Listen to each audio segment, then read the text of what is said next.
My name is Aaron Yarmel, and in today's video I'm going to be offering 2 quick tips for having better conversations about capitalism and socialism. When people talk about capitalism and socialism, they're typically talking about 3 distinct things. They're talking about political ideals, or they're talking about actual economic systems, and sometimes they're talking about political orientations.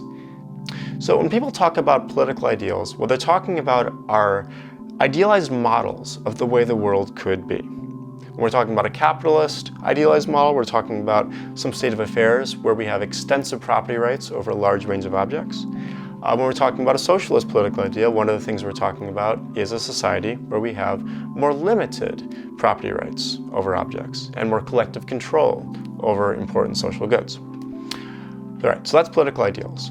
When we're talking about manifestations, when we're talking about actual economic systems, what we're talking about are actual countries that in some way resemble the political ideals.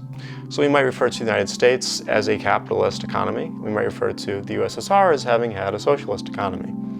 But what's important to note is that in neither case is the political ideal fully realized, right? It's more of a rough resemblance than an actual full realization of the ideal. And then finally, what we have are political orientations. And when we're talking about political orientations, what we're talking about is the following. In the current society where I live, are the best policy moves going to take us in the direction of the capitalist ideal or in the direction of the socialist ideal, right? So are the best moves right now that I should vote for moves towards more extensive property rights or more collective control over important social goods like education and healthcare? So now I'm going to be offering my 2 tips based on this framework. The first thing I want to say is that we often talk past each other when one person is talking at one level and the other person is talking at another level, right? So suppose I'm a capitalist and I'm defending a capitalist ideal, and then my socialist friend comes along and criticizes an actual manifestation, right? So they criticize like the US economy.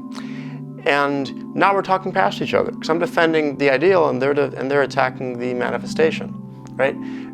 Or maybe they're socialists in their ideal and I criticize the manifestation, and now we get into this other trouble because they're defending one thing and I'm attacking something that they're not defending. So first tip is to be clear about what level you're talking at. Whenever you have a disagreement with somebody, make sure that you're clear about what it is you're actually disagreeing about. Are you disagreeing about ideals, about manifestations, or about orientation? Second tip I want to suggest is that just because one person is a capitalist on one level doesn't mean they're a capitalist at all levels. And just because somebody's a socialist at one level doesn't mean they're a socialist at all levels. So you might have somebody who defends the capitalist ideal and thinks that what would be great is if we had a utopian society where we had these maximally extensive property rights and we used, libertarian solutions to environmental damages, and there's no negative externalities, no market failures, and everything else, right? But when we look at the current society that we live in today, they might think that the best way forward, given the existence of negative externalities and market failures and irrational behavior, is to push for more collective ownership of important social goods such as education and healthcare.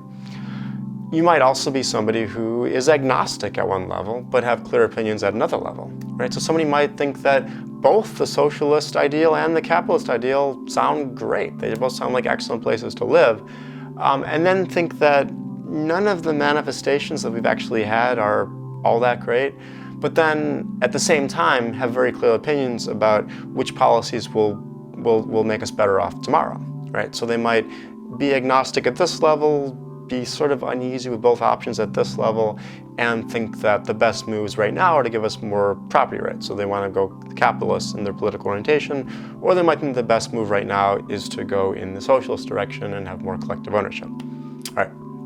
So hopefully this video was helpful. Those are my 2 tips. Let me know what you think in the comments, and have a nice day.